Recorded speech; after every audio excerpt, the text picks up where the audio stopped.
Welcome to the mayhem. Dick and Lloyd mayhem. Media mayhem. Marketing a mayhem. You might love it, you might hate it. It's my favorite freaking show.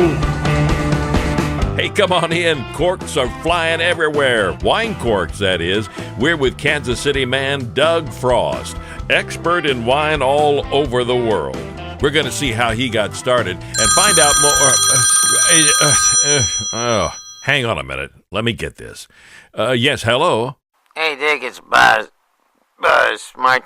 Martini. Oh, Buzz Martini, the sales guy for our podcast. Yeah. What's up, Buzz? Everything okay? Yeah. How you doing, Dick? Good. Hey. Yeah. Listen, you got on Doug Frost. The wine guy, yeah. I love that guy. Hey, listen, champ. Mm-hmm.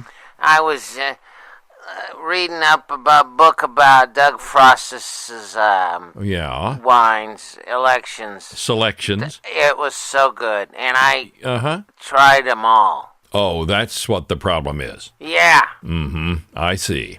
Yeah. Okay, champ. Well, listen, I'm looking forward to actually listening to this episode of Dick and Lloyd's Media and Marketing Mayhem show.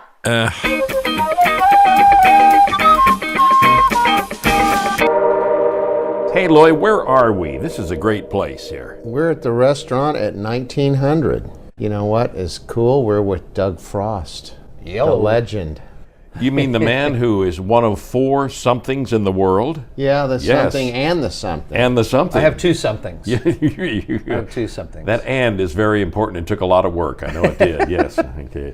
Well, we've heard that, but give us your title again. Well, I have both the title of Master Sommelier and Master of Wine. And so, yes, there are 3 other guys out there, one guy in London and one guy in Hungary and one guy in Miami. But Can we take them out? You think I'm going to hunt them down. I'm going to hunt them down and still hoping something bad befalls one of those other guys. But didn't I read that you were the second in the world to achieve that? So, I was, yeah, that's true. Now, this may be one of those crazy Doug Frost legends, but did you have some score that was perfect, or were you the only guy that identified every wine they threw at you from everywhere in the world? Well, and said, that's this. Yeah, no.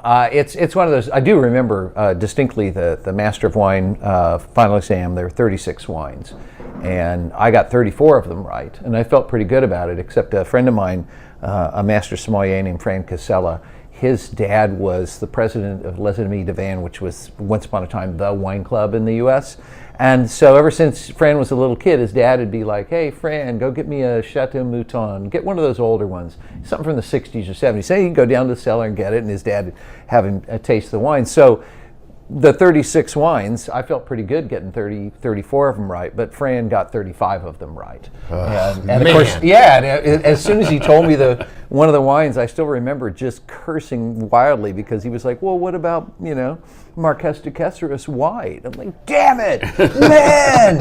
How did you do that? No!"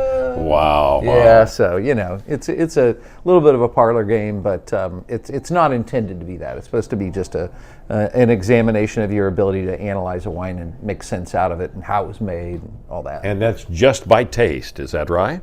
Mostly by aroma. You're really trying just to figure out what it smells like. Good 3/4 of all that info is all in the nose. That's right. Yeah, sure. Yeah. Yes. That's where all your taste and everything comes from, really. Pretty much. The sweet, sour, salt, bitter, umami. Mm-hmm. But there's only so much information in there, and all the really detailed stuff comes out of the aromas. Well, Doug, it wasn't wine that first got you interested in this restaurant business, was it, or is that? Well, I was washing dishes at 14, so that's what I thought. I was trying just to. I think I got paid $1.36 an hour. Felt pretty good about it at 14. I have some. It was a steakhouse. Okay. And it was a bizarre place. I would wash dishes back there on a Saturday night, and the owner, who was really an angry man, would come back there cursing at me, literally physically throw me out of the way because he was a big, big man, and then scream at me, "This is how you wash dishes," and get me so far behind. There'd just be like, when he'd come back, there'd be 2 bus tubs. When he'd leave, there'd be 20. And then he'd curse at me and leave, and I was just like, I hate this place so much. But I realized you could make some jack in the restaurant business out front, so I got myself out front as soon as I could. Let's see what we have coming to the table here. Oh, look at this, yeah. Oh, yeah. Ocho Pinti, il frappato. Tell us about our breakfast wine. Well, the woman who makes this is a kind of a treasure. She has, I wouldn't say single-handedly, but certainly is emblematic of this new set of young winemakers in Italy. And particularly, she's in Sicily, which produces as much wine as the state of freaking California, even though it's just an island. You're kidding. No, it's and most of it's pretty, who cares? But there are a lot of really good people there, and there's some that have been around for a long time, have done a really good job, like Regali Ali or Donna Fugata or a place like that. But Ocho Pinti represents one of these small producers that's just focused on the indigenous grapes there, whereas a lot of these other big companies have tried to grow some Cabernet and Merlot and Syrah and Chardonnay and all that. So this is Frappato. There's a little Norella Mascalese in there too, and it smells good. Well, let's have us some. I like it. I wish I could remember the name, but we took a bunch of people on a cruise one time, and one of our stops was Sicily, and we had lunch at a winery up on the side of Mount Etna. Oh man! So and there's I'll have to look at my photos and see what the name of it was. There's some great wines there too. Yeah. Mount Etna is a cool place. It really is. And there's great wines grown there. That's where Norella Mascalese really comes into its own. And it's a semi-dangerous place, I suppose, to grow wine, but it's one of my favorite wines these days. And it's kind of a tart cranberry thing, much, not so different from this guy here. But and since these smaller little local varietals, they were on an island.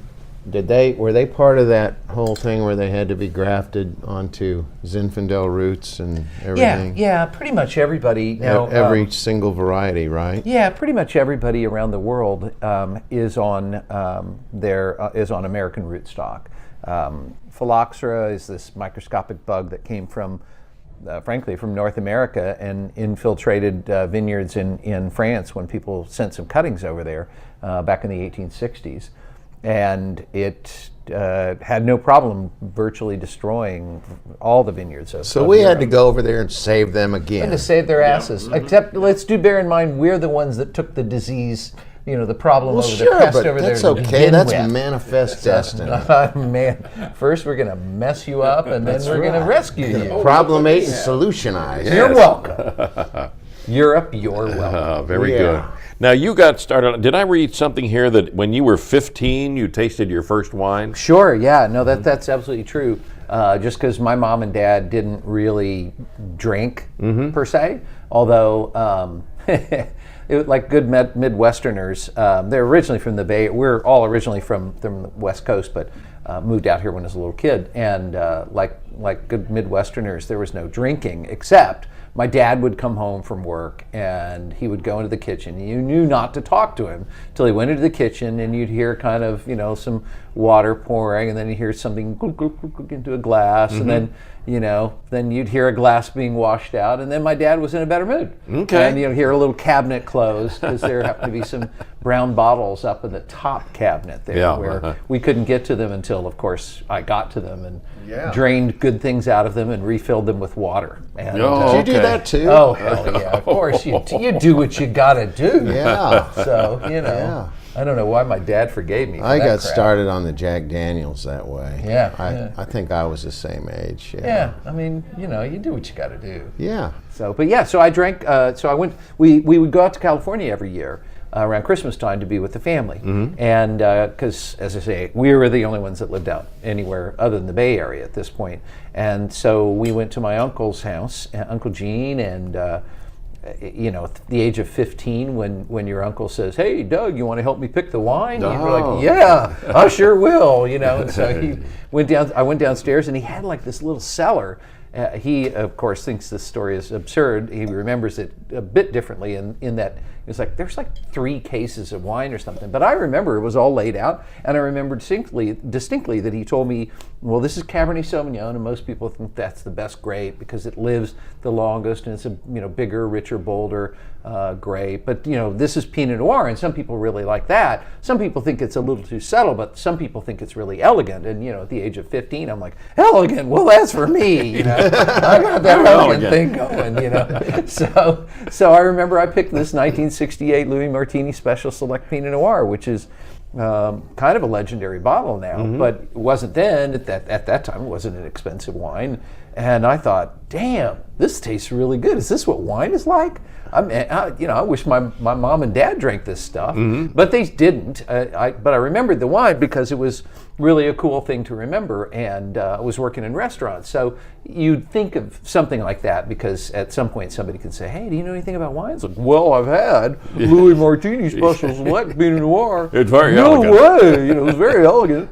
And but which Annie Greensprings flavor? Well, that was the utter truth. The next bottle of wine I ever had was Country Quencher and Annie Greensprings and Boone's Farm. Yeah, Boone's Farm. I used to find a bottle of Boone's Farm put me right where I wanted to be for the evening. Yeah, for real. And I remember the first bottle of wine I bought in a restaurant was Blue Nun. Okay, because that's about all there was. But I was going to get lucky tonight. Yeah, sure. Blue Nun. Yeah. Matouche Rosé or Blue Nun. Matouche was pretty good, for candles and stuff like that. But no, the Blue Nun.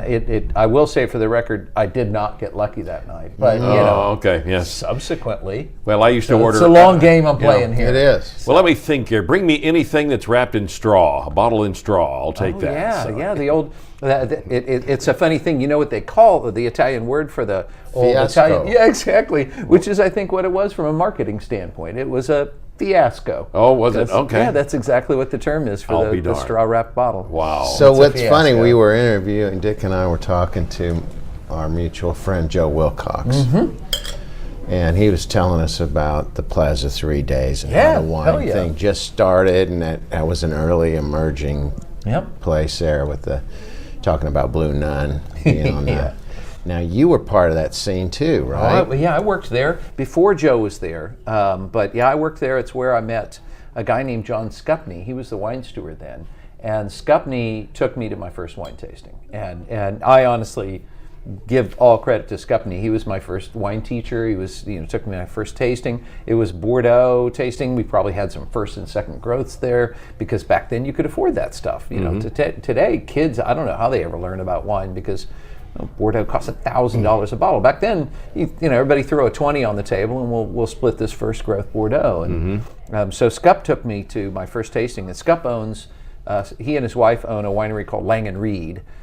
His son has been the winemaker there. One of his sons. The other son is, it's just as cool as it can be. Where is it? It's in Napa Valley. Okay. And Scup, after I worked with him for a few years, then he and Tracy decided to move to Napa, and he subsequently was the GM at Nieboom Coppola, Francis Ford Coppola's winery, and has done some really great things. He was a hell of a good first teacher for real, and he's the wine steward. If it weren't for him and his influence, you were kind of a bad kid. I remember you were kind of I was not. I did not follow rules well. What would Doug Frost be doing if I don't know, that man. wine thing didn't happen? I don't know. I really don't know. I have a theater degree, so the idea was always to do theater, but I really spun my wheels on that one. What do you remember as one of your great roles that you played when you were in the theater area? What did you? Well, I don't think that I ever had any great performances, to be honest with you. But my last roles, things like I did the lead in Company, Sondheim's Company.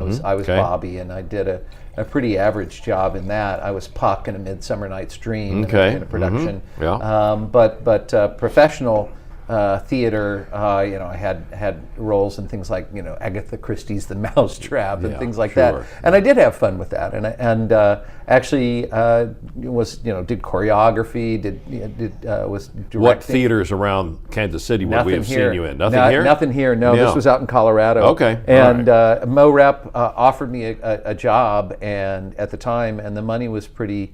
It was. I think it was along the lines of $100 a month. Mm-hmm. And so I was like, I don't know how to make this work with my job at Plaza 3. Yep. And meanwhile, a friend of mine was he was trying to start a production company and had the production rights to a Kander and Ebb play, musical. And we were going to try to do it in New York. Mm-hmm. So he owned a company that sold theatrical events and speech makers and things like that, to public schools. And so we were trying to generate enough money selling all these programs to. So I drove around Kansas, Missouri, Colorado, parts of Oklahoma and Texas and Arkansas and places like that, trying to sell these programs so we could try to bank enough money that we could try to get some jack together to do this show off Broadway in New York. It was a complete bust, but it was an interesting experience. Yeah. And it was worth a try, but that went bust, and so I was. So instead of the traveling carnival, you said, "I'm going to go to one of these circuses known as a restaurant and ply my trade there." Exactly. And get the suckers in there. Well, what happened was then I ended up at the Embassy Suites running their wine program. Again, sort of, the thing had fizzled in New York. We weren't able to get it together. We were still on hold. We still had the rights, to this play, and thought we could make something out of it. And then a buddy of mine, one of my vendors was like, "Hey, I'm getting booted upstairs. I'm going to be the sales manager. You want to be the wine salesman?" And I was like, "Yeah, sure. This sounds awesome." I mean, by that time, I was going to wine tastings 3, 4, or 5 days a week. I'm constantly doing that whenever I'm off work. I'm having a great time. And so he hired me to be the new sales manager. And it was kind of a dream team. It was a really wonderful group. The guy who hired me was a guy named Mendel Kahn, who is a well-known salesman in the San Francisco area. His boss, the wine director, was a guy named Mike Corso, who has his own import company today. His son Charlie's now running that, but he's done great work and based in Chicago.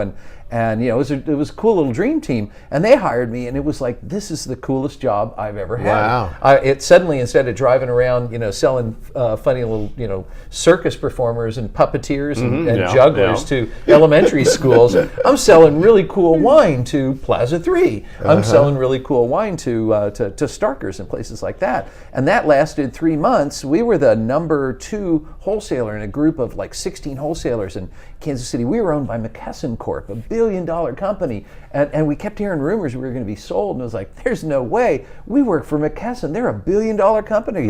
No way. And we were, in fact, sold and all fired 2.5 months after I got this dream job. Oh, my. And it was like, holy crap. So my friend Mendel and I, we went out and got roaringly drunk. And probably got in about 6 in the morning, and at 8 in the morning my phone rings, and I'm like, oh my God, who the hell is this? And it's a well-known importer here who was based in Kansas City at the time, named David Thompson. He's like, "Dr. Frost, David Thompson." I was like, "Yeah." He said, "I heard what happened. You have a job with me today." And I was like, "What?" It's like, and suddenly I had a job again, and that was, I spent 15 years selling wine to you, Wow. having a good time. Oh, you were great too. We had fun. I got some stories. Doug's a provocateur. I'd say that I wasn't alone in when that. you were chief provocateur. Well, when you're slightly bored, you go to hijinks. Yes, you do. And we were just talking about a wine list that you put together for Harry's Bar and Table, and of course I used you whenever I could to use your expertise to help build the wine list, select the wines, and you didn't like to write descriptions on menus. Wine descriptions always kind of, they kind of piss me off. You mean the ones where, notes of apricot and all that stuff. Dredge through a grape field. It's just too precious. So what did you guys do? Well, I did some of those, but the fun ones, the one that was definitely my favorite, I still tell people about it because you let me get away with it, which was, we couldn't sell a bottle of Guanac Petit Syrah to save our souls, but, it was like on the list. So my descriptor was bulging with manhood, and we just started selling the crap out of that stuff because everybody wants to be bulging with manhood, I love the champagne. Oh yeah, the Tattinger Comte de Champagne. That one was prove that you have no respect for money, and it did work. And there was something about referring to like that woman who just walked by the window. I can't remember what that was. Yeah, there was something that was probably slightly full of body, or there was not. You can't do that. Okay, all right. Yeah, you can't do that one today. I'm sure the man or the gentleman or lady walking by the window. You know, I now that I think about it, I also think, or maybe we didn't do it, but I thought about it, and years later, with the Kansas City Star, when I was writing reviews for the Star, they started saying, why don't you write like a little snippet on a single wine? And it was Valentine's Day, so I wrote up that Blue Stout East India Cream Solera Sherry, which I think I wanted to put on the list, but we decided not to because the descriptor was going to be the one that I put in the Star, which was it's Valentine's Day. This is an incredibly sweet wine that the Spanish love to pour over ice cream. It's Valentine's Day, though. What else can you pour it over? Oh. And I thought, there's no way Jill Silva, my editor, is gonna, she's gonna be like, that's because she always cut that kind of stuff off. It ran.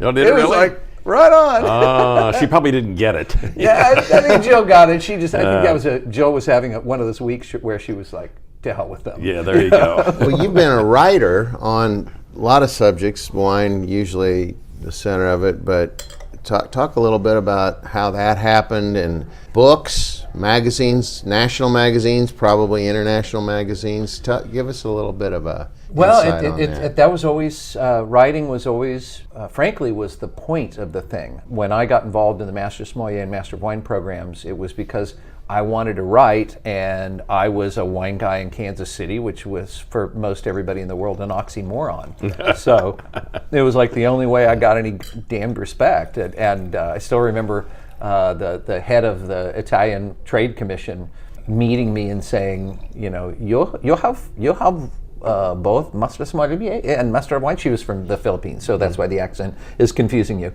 And I said, and she said, why haven't they heard of you? And I'm like, yeah, I live in Kansas City, get over it. It's like, and still to this day, people will do this thing of, I love what you said about Kansas City. It was so interesting. Where do you live now? Like, Kansas City, it's like, hello. But I like it here. And I thought, too, I've always wanted to stay here because I thought writing, nobody's going to get rich writing, or at least very few will. Mm-hmm. So I need to live in a cheap city, and it's a cheap city to live in. It works out okay. So yeah, writing was always the point of the thing, and I didn't always get to do it. Right now, I'm not quote unquote writing for anybody, although I'm finishing up my entries to the Oxford Companion to Spirits and Cocktails. Okay. I have written in the past for the Oxford Companion to Wine, and so the editor for the Spirits and Cocktail tome is a good friend, and so he assigned me like 75 entries or something like that. Well, give us the title of your books that have been published. Well, the very first one was called Uncorking Wine, and that was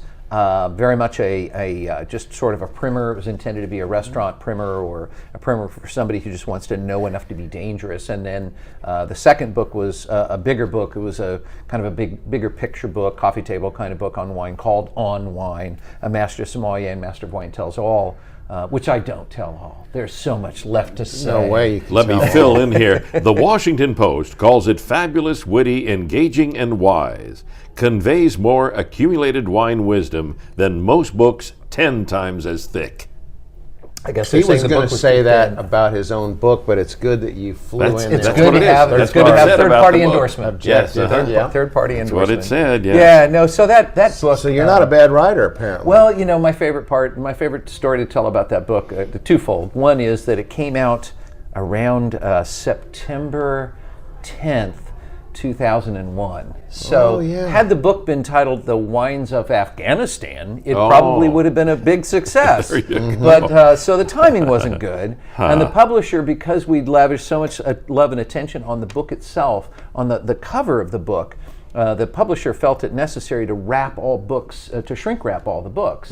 Now, I don't know about you, but if I buy a book, I like to crack it open and look at it for a second and decide, or maybe I'll look at the index. Sure. Not this book. So this book didn't do that well.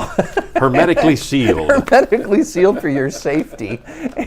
Wow, you could kind of like shop for that book underwater. Yes, you could have if shopped you were for it in an underwater bookstore. That's really where true. Opening a book would be a problem. That's true. And so then the most recent book eventually turned into just a big website, and I found myself writing for websites and writing for magazines and things like that. The most recent book was basically a Spanish wine guide. Did you go with like the ebook thing on that, or is it just website It's content? now just website. There were 2 editions. The first, I think, came out in 07, 09, something like that. There were 2 editions, and subsequent editions were just online, and that was fine with me. I mean, it's nice to get paid to write, and it's nice to get paid to put your opinion out there.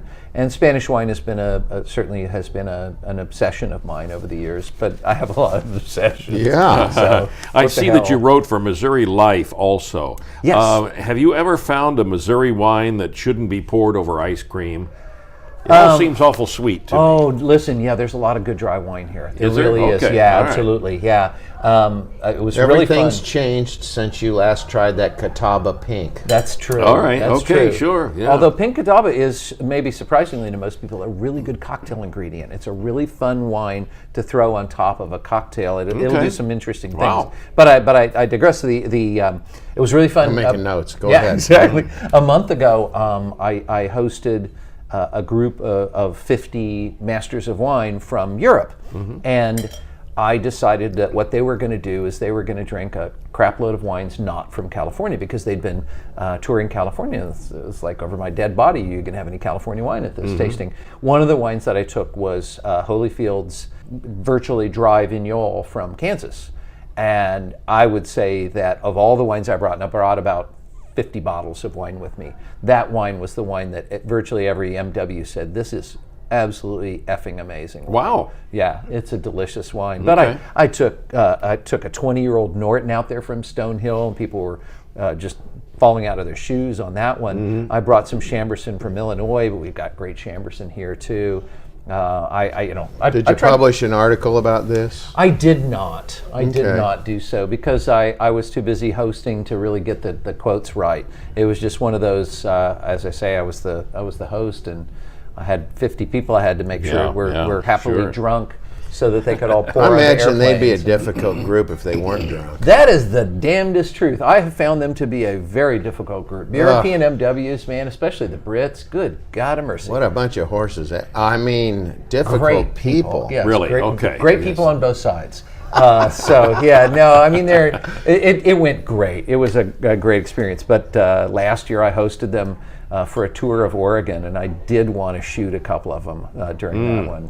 There were some great people, but yeah, I mean, you get any group of people, 40 or 50 people together, and as a friend of mine likes to say, there's always at least one turd in the punch bowl, bobbing around, waiting to say. Well, it's got to be hard thing. because especially when you're in a profession, and especially when you've been in it a long time, to be in a room of 40 or 50 other people in the same profession, I don't care what it is. It's really hard. Yeah. I mean, I remember, when I was in the advertising business, it's like, it was fun after everybody was drunk. Right, but until then, it was rough. Yeah. I want to do a quick test on the two of you because, Loy and both of you have worked with restaurants and developing them things and putting them together.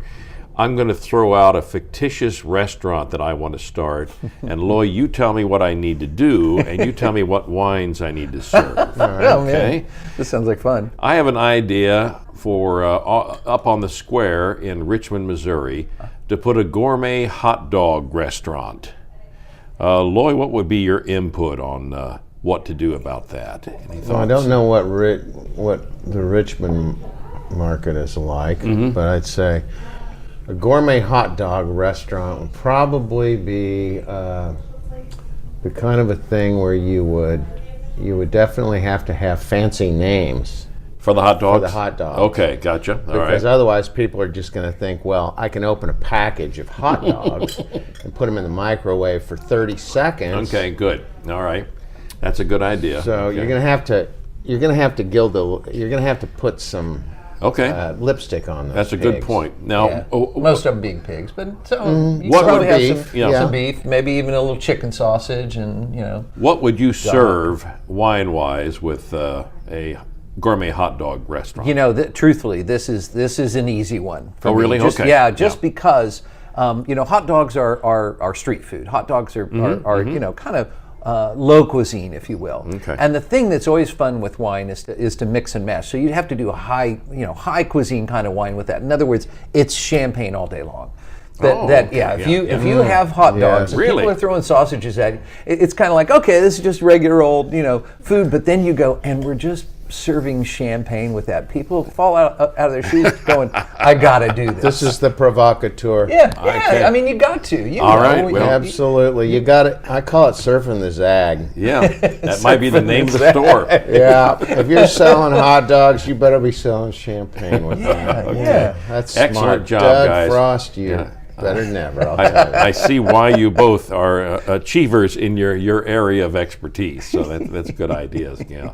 Tell me about this Jefferson wine thing that we've done. And sure. Yeah. And, worked with you on Angel Flight Central for many years and things like that. But what about the competition? Well, obviously, Dick, I really appreciate that you have been such an ardent supporter and such a big part of Angel Flight Central's Wine Flight, which is the Friday night big fundraiser, which is, as Don Semple, the director there, reminded me this morning, the single largest source of funds that Angel Flight, this charity, gets is that particular night. And these people fly people who need transportation to hospitals all over the place. So. Yeah. It's on Friday night when we did the big wine flight, there were 600 people there, something like that? Yeah, I think so about that. Yeah. Yeah, and as many wine bottles, it seemed. I try to do my best on that one, and it's pretty hard to have a dry, you don't see a dry eye in the house when they explain what's going on, how somebody comes up and explains how their life was saved or their son's life was saved. In this case, it was a husband and wife and their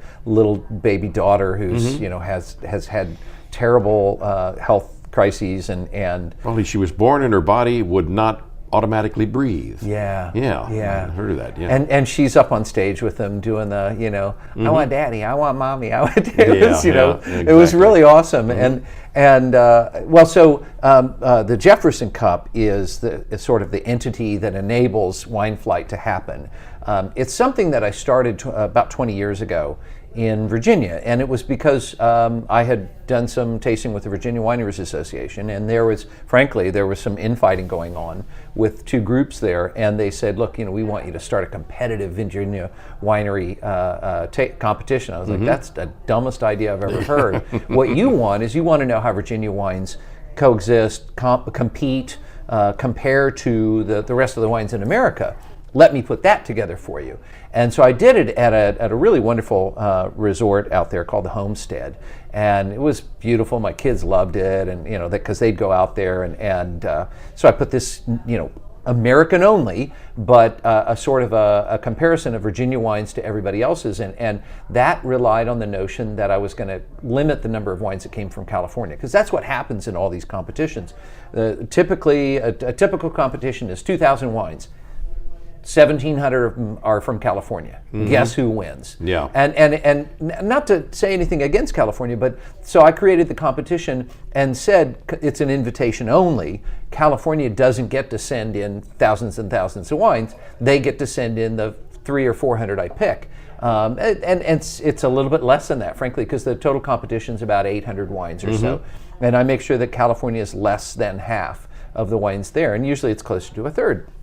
They end up with about a third of the medals, so it's all appropriate. But I handpick wines from Missouri and Colorado and New Mexico and Arizona and New York and Michigan and Virginia and other places as well, Wisconsin and Minnesota and Iowa and Nebraska and such, and then put them all blind for a group of judges that I fly in from around the country. And so we just finished that Friday, and then we take all the leftover bottles and we bring them into Wine Flight, which is how you end up with so many damn bottles of wine there. That's right, because it is actually about 800 bottles of wine that we have for the 600 attendees. What a cool story. So these are all blind tastings, and the proof of that is that wonderful wines happen all over the place. Yeah, they do. It's and the storyline, the bullying of California because of their great marketing dollars and the mystique that's been built up around it is that only California can make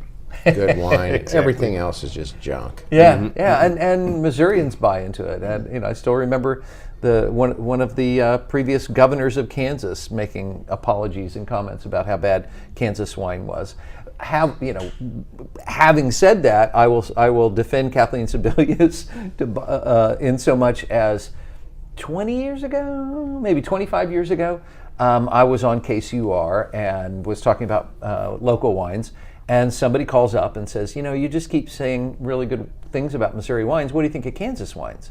I said, well, I have to be honest with you. I haven't yet had any Kansas wines that I think are worth me recommending. I'm not putting them down. I'm just saying, I'm trying to pick wines that I think a large group of people are gonna try and they're gonna like. And the woman said, well, would you like to try some Kansas wines? I make some Kansas wines. Would you like to try them? And of course, my response was, aha, my evil plan worked. Yes, I'll take your free wine. But so subsequently, I got together with this father-daughter team, and I tasted through the wines, and the whites were good from the get-go. The reds needed some work, and I mentioned that to them. And honestly, 25 years later, the wine I mentioned, the Vignal, that I poured for the Masters of Wine in San Francisco, that was her. That was her wine. Holyfield is their winery. And at the last Jefferson Cup, we gave out 24 Jefferson Cups, which are the top trophies. Yeah. She won 3 of them. Oh my gosh. So yeah, she's good. Well, we've got to get the word out about this wine on the podcast and on the YouTube version. I'll put something on there. Yeah. Because that's fascinating. I really had no idea that there was a wine with that kind of oomph going on, where all those snobs from Europe would come over and say that kicks ass. Yeah, absolutely. I felt bad that I didn't have more Missouri and Kansas there. I mean, one of the Jefferson Cups was won by Blue Jacket Crossing, which is a little winery in Kansas. They're Cheval Blanc. That's the second time they've won with the damn thing, and that's weird. I mean, you don't usually get that many victories. And Somerset Ridge does a good job, and it's good stuff. You've got something going on locally, or in the region, I mean. Well, actually, I am growing some grapes and making some wine in Walla Walla, Washington. So I'm up there. Wow. I'm way up there, because I wanted it close by. I don't know. I don't know what I was thinking. My wife You just keeps like saying, to say it. Yeah, I do. Walla Walla. Yeah, Walla Walla. It's fun. Let's go a whole different direction here for a moment again, and talk to me about box wines. Is there anything out there? What's the story on box wines? Who's doing the best stuff? Yeah, for sure. Box wine is, in America, we typically look at that as really pedestrian wine, and there's no question that a lot of those 3-liter and 5-liter boxes out there are just filled with whatever wine. And that's not to say that they're not good. But in general, I think you have to spend a little more money than you find when you see the big old 5-liter stacked out there. When you start talking about some of the other brands like Big House or Black Box, and there's good quality wine in those boxes for sure. I think they're a really clever way to sell wine. You lower some of your costs because you don't have glassware involved, and it certainly is an easily resealable, if you will, package for people who just want to have a glass a day or a glass and a half or what have you.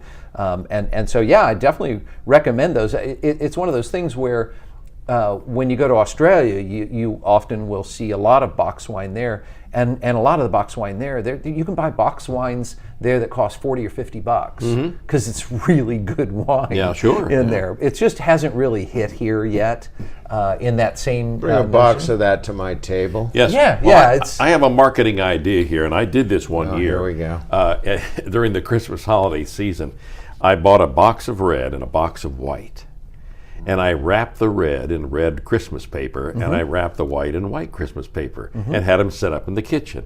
So, why don't these wine companies put a holiday box out for their wines? It's a good point. They're trying to. A lot of them do holiday packaging, but usually with like a fancy glass or things like that. Okay. But I have no idea why they don't follow that. Here, another idea of Wilson's to steal. You heard it here first. But what does this guy know? How does he talk about wine? Let's say you go to a tasting and you bump into some geek like me, and I'm sorry, right off the bat.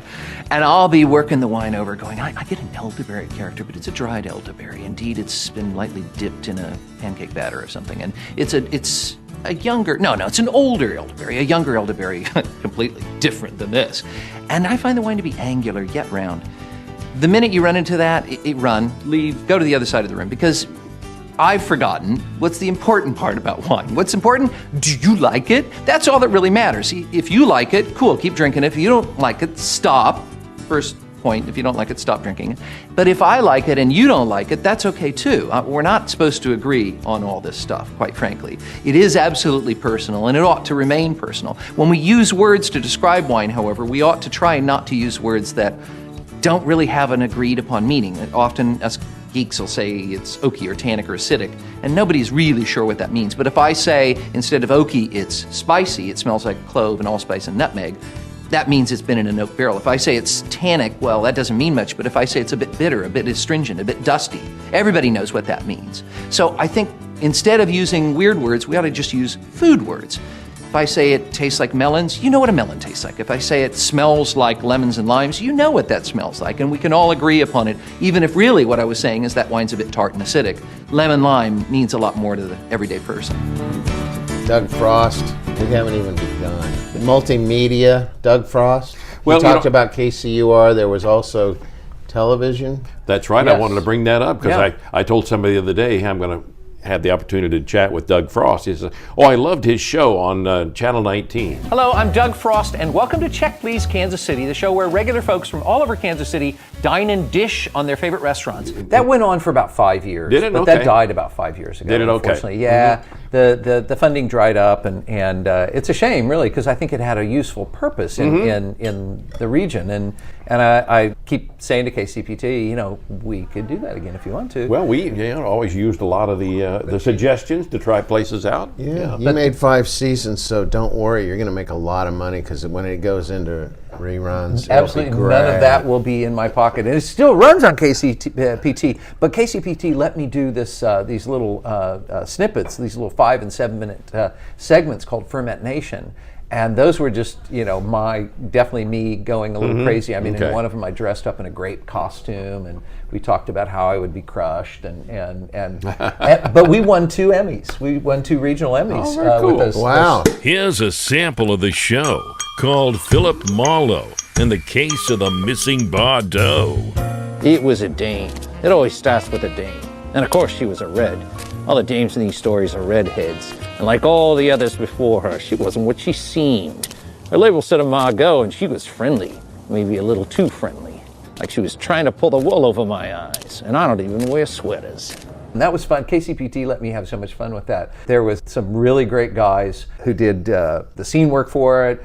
We built props for it. We did some crazy editing. We had one edit that I will feel forever sorry for what Dave had to go through, because first we shot me as a snooty, my name was Percy Dove Tongue, and I had an ascot, and it would speak of wine, how it's made, and I would do this whole, it was a completely bizarre character based on Ernie Kovac's Percy Dovetail. Thank you very much. Okay. And so it was fun. But so we shot that, and then we did kind of a takeoff on Science Theater 3000.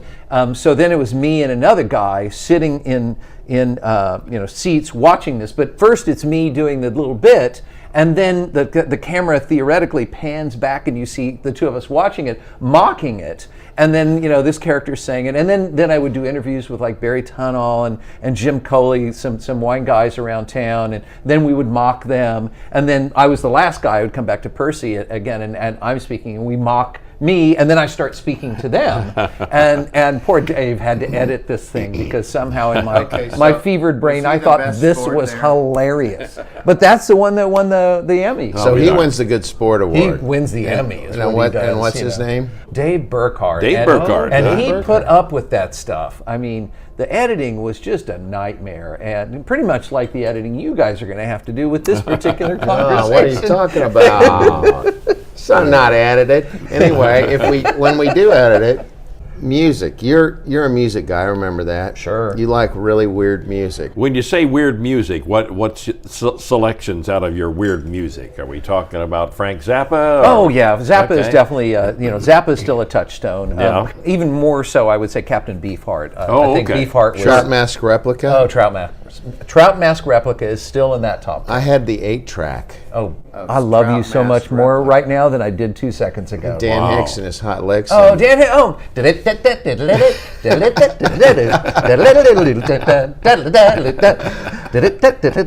Yeah, no, it's pretty great. I mean, I've looking at. That was 70s stuff. Nobody else was listening to that stuff. Yeah, Doug Frost, 20 other people, but I had the 8 tracks too. Yeah. So. Yeah, it's true. No, I mean, I look at my stuff. I've got Antonin Artaud, the great French theatrical director's speeches next to Anthony and the Johnsons and Arcade Fire and Archers of Loaf and Architecture in Helsinki and Arctic Monkeys and Ariel Pink. Ariel Pink is really good. People don't know. And next to Arnold Schoenberg and Art Tatum.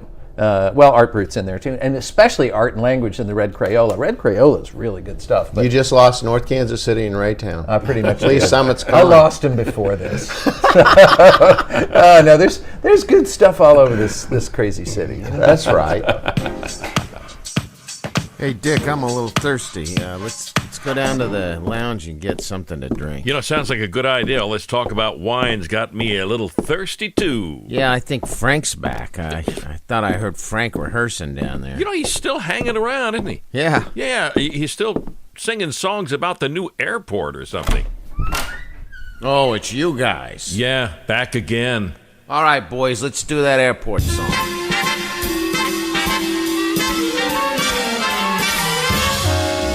Come fly with me, come fly, let's fly away. If you can use some exotic booze, there's a bar at MCI. Come on, fly with me, we'll give old Casey a try. Come fly with me, but better bring some heavy dough. 'Cause at MCI, fees are really high, but it's brand new, don't you know? Come on, fly with me like we got no place else to go. Once we hit that airport, we'll remember how it used to be. Easy in and out, now it's like the DMV. Once we get that airport, I'll be holding you so near. You might even hear all the bagmen cheer 'cause they got all that money. Weather-wise, it's such a cuckoo day. Just say the words and we'll beat those birds to a line that lasts all day. It's perfect for the TSA to grow. They say, come on, fly with me. Pack up, let's fly away. And don't tell your mama.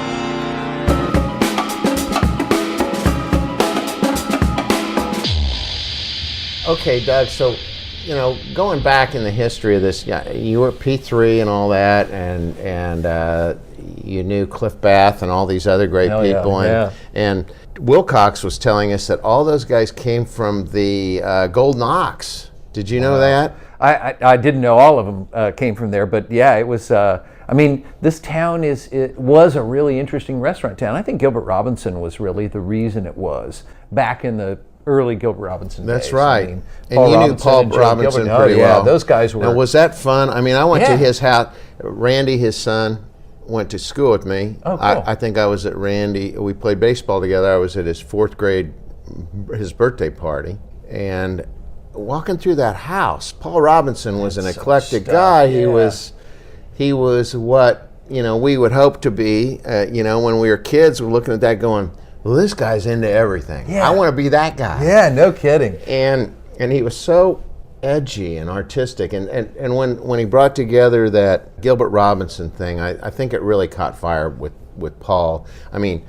Joe and Bill Gilbert were great guys, Great really restaurateurs, smart. absolutely. But then you put PR in there, with everything that he could bring to it artistically and design wise, and pushing the wine thing. Wine was always a big part of what they did, and even going back 30, 35 years ago, I would tell people, when people would say, Kansas City, what's that all about? I'm like, look, if I took the top 25 restaurants in Kansas City, the average number of wines by the glass, in those top 25 restaurants in Kansas City is 24, 24. Wow. To this day, I remember certainly when Lydia Bastianic and Joe Bastianic came into town and they wanted to open with 5 wines by the glass. I was like, you can't do this. We will laugh you out of town. We're used to more choice than this. This is a serious wine town. And they were like, well, that's crazy. If you sell wine by the glass, you're not going to sell it by the bottle. I'm like, or you could sell 3 different wines by the glass. What is wrong with you? And they did eventually expand to 13 and 15, and they caught on. I think they learned a lot when they came to Kansas City, to tell you the truth. They probably did, yeah. In a lot of ways. But it's funny, that dates back to, you remember the GM there who was saying such great things about Kansas City, and I will misquote you, but it's a quote I've mentioned a million times to people, that this guy was talking about how great Kansas City is, how great it's going to be when Power and Light, if those people will come here, of course, should come here, and he's going on and on about how great it is, and you said, do fix the quote, because it's probably changed over the many decades I've been saying. My friend Loy Edge said, you may think that Kansas City is a city of 1.5 million people, which it was at the time, looking for a genuine urban experience. But what it is 300,000 people who are living in a city and living an urban lifestyle, surrounded by 1.2 million people who would just as soon live in a suburb of Tulsa. That's it. And I was like, and that is my city. That's every city. I mean, at the end of the day, every city is that. For years I tried to understand what you had said and compare it to places like Des Moines, which for a long time didn't take off. Kansas City was taken off. There was a good restaurant scene here, but Des Moines didn't, and it didn't have that core. Yep. You've got to have a certain number of people who, damn the torpedoes, we're going out for dinner tonight. We're going to that play. We're going to that ballet. We're going to go hear that music. We're going to live in a city instead of holing up someplace and trying to stock our houses with more and more nonsense. Bingo. I mean, people are connected, are a limited group here. And what's funny is, I remember that they brought in people from all over the world for this thing called a charrette. And that's where they brought these developers in from Germany and everywhere, and this was when the great Durwood was still alive, during the early formation of the Power and Light concept. I see. And there was a really good guy, a good friend of mine, Nick Bashkaroff. He was running that, kind of spearheading that thing for the Power and Light district. Yeah. These kind of deals always kind of piss me off, because I think they're taking the tax money from the people who've invested everything they have in their lives to try to put a bar or a restaurant together. Yeah. And they're dedicating everything, and the city is taking tax revenue from them. Yep. And the cities, they have a love-hate relationship. The city loves them for the tax revenue and hates them for everything else. The fact that you're a legal recreational drug dealer really bothers them. Yeah, it pisses them off for some reason. Yeah, and they're going to sit at the bar and complain about it while they have their third whiskey. That's right. And so when they start, pitching ideas like the Power and Light that don't happen because the market demands it, and then this is where I would complain about going, hey, the garage door people that live in the burbs are not going to trek down here to Midtown and pass through all these other places to go to your Power and Light district thing. It's going to cost the city money. Well, I think it still is. I'm not sure. 10, 11 million a year, but what the heck? I mean, it's a difficult thing. Retail development of any sort is such a mixed blessing at best. You got to have it, and any more corporations can be big enough and powerful enough to say, look at the Amazon situation. I mean, it's my favorite political cartoon about Amazon was something somebody did the other day, which was hilarious. It shows a guy holding a package, and he's got the Amazon hat on. He says, "Hi, I'm from Amazon. I have a package for you. Give me $2 billion, or I'll give it to your neighbor." Exactly. It's just like, why do they need our money? Oh. They already have our money. And that reminds me, because I have kids that live up in Astoria, New York, and there you go. And one of the Amazon places is going to go there in Long Island City or something.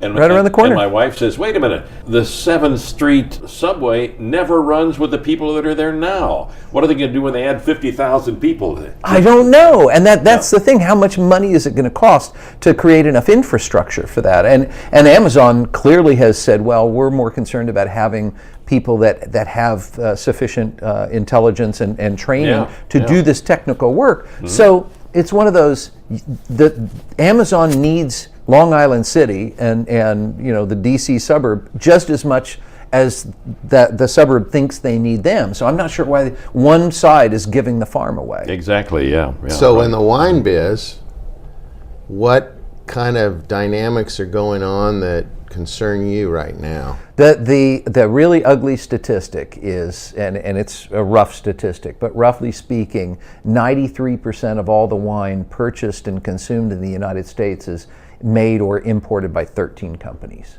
That's it. Wow. Even though there's 100,000 brands. Are they all owned by the Rothschilds and Rockefellers? Well, no, not really. I mean, eventually? They're mostly Luciferian? They're mostly owned by big insurance companies. They're mostly owned by. But those companies are owned by the Rothschilds and Rockefellers. I don't know. I don't know if they are. Okay. Anyway. But make a note here. Okay. Check out rabbit hole. Wine is okay.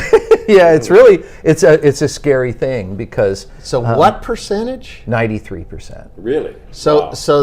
Folks, you gotta drink your local wines. Drink local. Drink the little guys. You gotta eat at your local restaurants. Eat local. That would hang out with the little guys. They're trying to do something that has some meaning to it. That doesn't mean that the big stuff sucks. Robert Mondavi wine doesn't suck. It has nothing to do with that. It's just that it's owned by a massive corporation that probably doesn't need your money as badly as the person around the corner. So when you're working with you work with a lot of local restaurants. Always have, as a off and on I have, writing wine lists, and just they want to have you around just because you're cool and don't cause too many fights, too much trouble.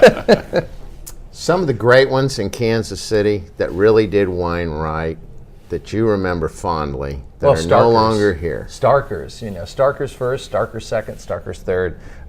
They drove it. They really fought. They absolutely did. Took all the arrows, didn't they? Yeah. Cliff Bath was a great restaurateur. He was actually epitomized to me, the great restaurateur. And his nephew Bob was one of my first customers when I became a wholesaler. And Bob was a little resistant. He was he knew a lot about wine, and he wasn't sure how much I'm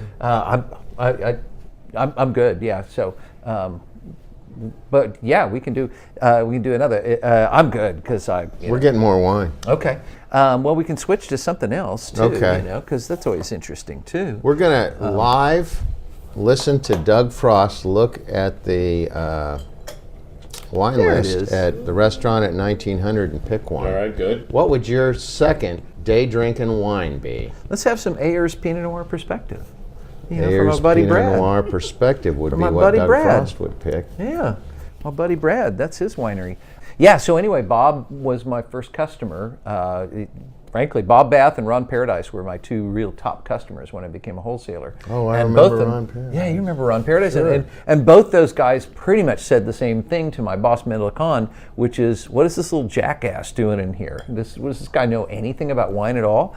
And it worked out okay, but initially they were assholes to me. Mm-hmm. And it was one of those, it's kind of the bad side of the wine business is that we all get full of our own little information. I'm sure I was a little jackass. I don't doubt that at all. Doug, you never were a little jackass. Okay, I was probably a big jackass. Oh, come on, cut that out. I wasn't going there. No. Yeah, exactly. No, you never were, actually, and that's why you are beloved. Oh, well, it was, Bob and I in particular partnered up to turn Starkers into a Grand Award-winning wine list, and we were super proud of that. And that was really cool. In fact, Cliff and Bob and Cliff's daughter, Heather, and I don't remember who else showed up, but we all went to the Wine Spectator Awards ceremony to get the grand award because we were one of, or they, I should say, were one of 12 restaurants getting the award. And the entertainment that night was James Brown, Godfather, and it was so much fun.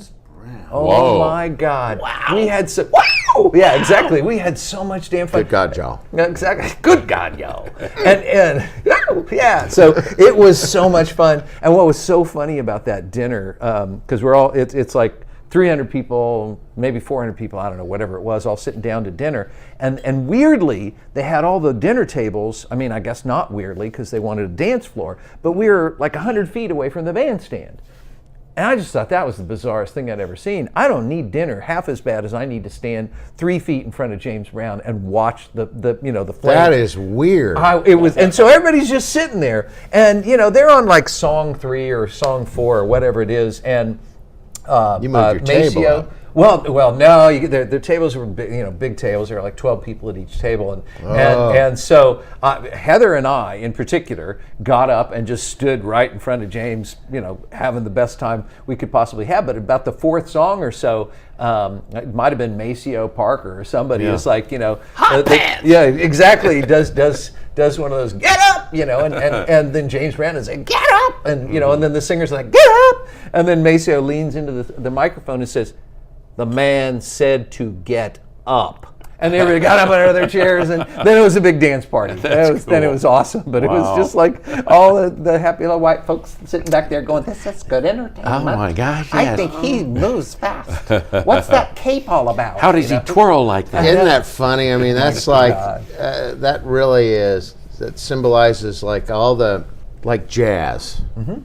Jazz was the thing that connected people with drinking and debauchery and all. It was background music for real fun. And then it became an art thing where everybody stood back and said, watch that jazz. This is true.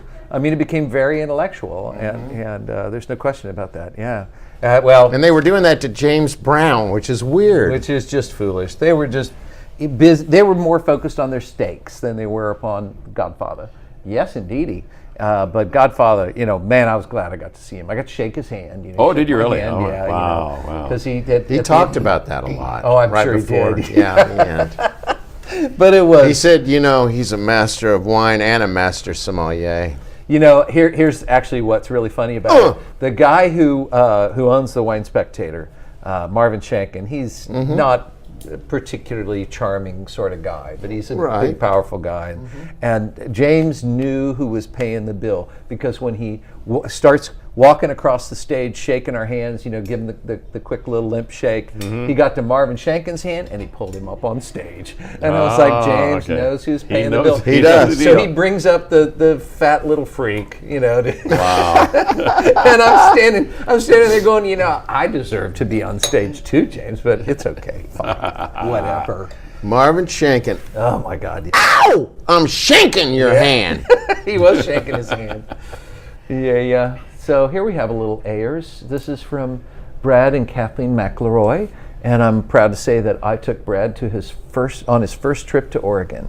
Really? And he fell in love with it so much that he and his wife eventually earned enough money selling Gomer's Midtown and then working in Oregon, in the Oregon wine industry, to open their own winery. And No this is their kidding. wine. And it's quite successful. So the pedigree of this good. goes back to Gomer's Midtown. Does indeed. I'll be darned. Brad's father and uncle were partners with Gomer, and so Brad was. I remember Gomer. Now, did they run that little kind of off the grid dining thing upstairs in Gomer's Midtown? Yes, Bradley did that one. Bradley was. Wow. That was kind of a little secret kitchen up there. Yeah. I was part of that. Cool. One of my more bohemian lady friends took me up there to. Mm-hmm. Yeah, that was Bradley did that, and wow. Brad and Kathleen have done just great work. I mean, it's really been instructive to see them turn Ayers into a high quality wine, getting great reviews. I just want to point out that at some point we'll do an entire podcast on Loy's Bohemian Girlfriend. Oh, I think you could do a couple of. That's a series. Yeah, that's a podcast series. What about wine shops around the area? I know maybe you work with some, maybe you don't, but I've been stopping by Underdog out in Brookside. Oh yeah, Underdog's things great. Like that. Yeah, Ryan does a great job there. Yeah. No, I mean, Cellar Rat and Underdog and Gomer's Midtown and on and on and on. Frankly, I deal with Lucas here at the restaurant, but Marshall Ryman does great work, and Gomer's. Gomer's out in Kansas. I mean, there's a lot of good stores. But I always tell people, stop worrying about how much a wine costs, and instead get to know the damn retailer. So because you'll save money if they sell you wine you like, and if they sell you wine that isn't very good, even though it got great scores, what the hell are you buying it for if you don't like it? You just become a gifter. Yeah, exactly. Yeah, I don't remember his last name, but we used to always chat just like that with Mike down at Crown Center Wine Shop. Oh, sure, of course. Years ago. Yeah, Michael, I don't know where he was out now. at Hy-Vee for a while in Lee Yes, he Summit was. or something. Yeah, he did that for a while, Yeah. and I don't know where he is now. I've lost track of the man, but he was just a really great guy. And but no, there's wonderful retailers all around this town. There's great people that You've known a lot of them for 30, 40 years. Oh, exactly, and they're nice people, and they're all trying to do a good job. Whether it's like Red X or things like that. There's plenty of places that people don't know about that they should just go find that retailer that's really passionate about wine. Let me grab your 2 or 3 page bio here again and mention it's not just wine, but you deal with spirits also. Yes, indeed. And there's a lot of folks creating their own spirits around the area here. Yeah, this is not burgeoning anymore. Vodkas it really has and wines, and whiskeys and it's gone well here. There's probably the spirit leader is Rieger, but Union Horse was active before that, and there's a lot of good stuff going on here. I think it's still under development, really. Union Horse is in Lenexa, right? Yeah, Okay. exactly. We've got a couple popping out in the Independence area also. That's what I coming hear. along before too long. So, it's kind of like the brewery scene here too. There's some really high quality beers being made around that. Strongman vodka, is that it? Don't they make that up in the caves? Yes, Platte City yes, in that area. Or that's not Platte quite. City, but that's Parkville? quite a good vodka. Yeah. Indeed, strong. I think they're making good stuff. They make a nice gin up there as well. Yeah. There's great production happening all around. You could really do just local products across the board if you wanted to in a bar, but I'm afraid I'm that person who's just too in love with some of those other products to be able to do that. Now, we are recording this here at the wonderful restaurant at 1900 the day before Thanksgiving, and probably won't get it up into the world until after that, so you'll have to use this for future reference. But what's the wine to buy and sell and eat with your turkey? It depends upon what you like. Rosé is an easy one. A lot of people like dry rosés, and that's a big category now. For most of my adult life, I have off-sweet German Riesling because I like those wines. One, two. There's so many foods that are on the Thanksgiving table that are kind of sweet. Yeah. And it's better if the wine has some of that residual sweetness as well. But when people ask for red wine, I'm like, do Syrah, do Pinot Noir, but get something that has some nice bright fruit to it. It comes back to, I tell people, stop worrying about matching the wine and the food, match the wine and the people. If I have people coming over who like sweet wines, damn it, we're having sweet wines. And if I have people coming over that just want big bold cabs, damn it, that's what we're having. And throw in a bottle of sparkling so that those people are happy. Sure. Say, I don't want rosé, I don't want, right? It's like champagne makes pretty much everybody happy, although they always say, it makes me drunk so quickly. And here, those are the people who need to drink champagne. It's really true. Back when I was a banquet manager in my Embassy Suites days, I learned a lesson as to why champagne makes everyone drunk faster. Because people say, well, the bubbles. It's the bubbles that rush the alcohol into your bloodstream. Yeah, and if there were carbon dioxide bubbles in your bloodstream, death would be the result, not drunkenness. But what happens is that I remember I just had that rule. I got 100 people coming in. They only want to do a red wine. We'll probably put 18 bottles behind the bar. I got 100 people coming in. They're going to do a white wine. Let's go ahead and put 3 cases, 36 bottles behind the bar. I got 100 people coming in. We're doing champagne or sparkling wine. Give me 6 cases. they're going to drink like it's soda pop. Yeah. And then go, oh, it makes me so drunk. It's because you just drank a bottle. Yeah, you drank it like it was Fresca. Yeah, it goes down like Fresca, but it's the bubbles. Oh, my. Well, Doug Frost, what a blast, man. We could go on forever. So much. I think we have. Yeah. Well, we're going to cut out all of the stuff that's overtly, bizarrely of a sexual nature. Oh, okay. That's so we'll cut this down. That's a shame. We're going to cut out about 3 hours, and we're going to make this about an hour. That's a shame. Oh, I can tell you one story though that I have to tell you that you won't be able to use. When I got my MW, when I actually went over to receive it, because you take the exam and then 3 months later they tell you the results, and then 2 months after that they say, come to London and receive your certificate.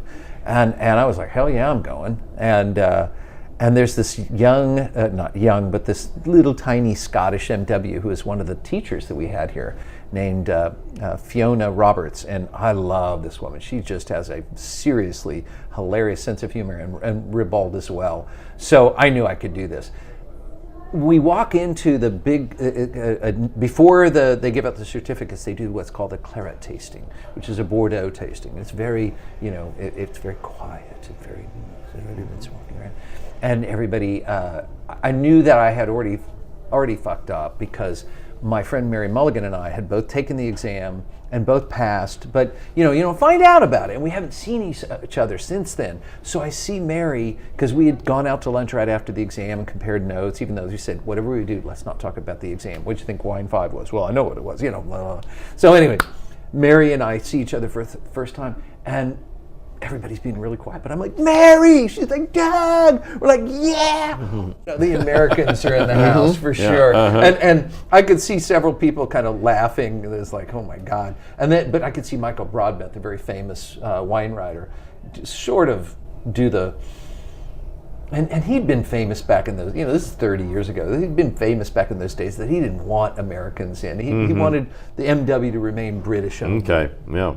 And I looked over and I was like, boy. So I walk over and I start talking to Fiona, and I said, what did the Fiona? provocateur do? Yeah, exactly. Again? I'm like, Fiona, would you do a favor with me? She's like, what is it, dear? Because she's this little Scottish lass, and I said, well, Broadbent really didn't appreciate that Mary and I made so much noise over there. Why don't we go fuck with Broadbent a little bit? And she's like, after you, dearie. And so we walk over and we get really close to him as he's trying to taste this wine. But we get right in there and we grab the same wine. I said, oh, Fiona, this wine seems to have a bulging vein. And she says, oh, I think it has erect nipples. And so we start describing every wine in sexual terms. Oh, that's funny. Until he literally ran from the room. It was just great. It was really fun. No sex for those British. I guess not. Man. No sex, please. We're British. And that's a good story. I think we'll run that.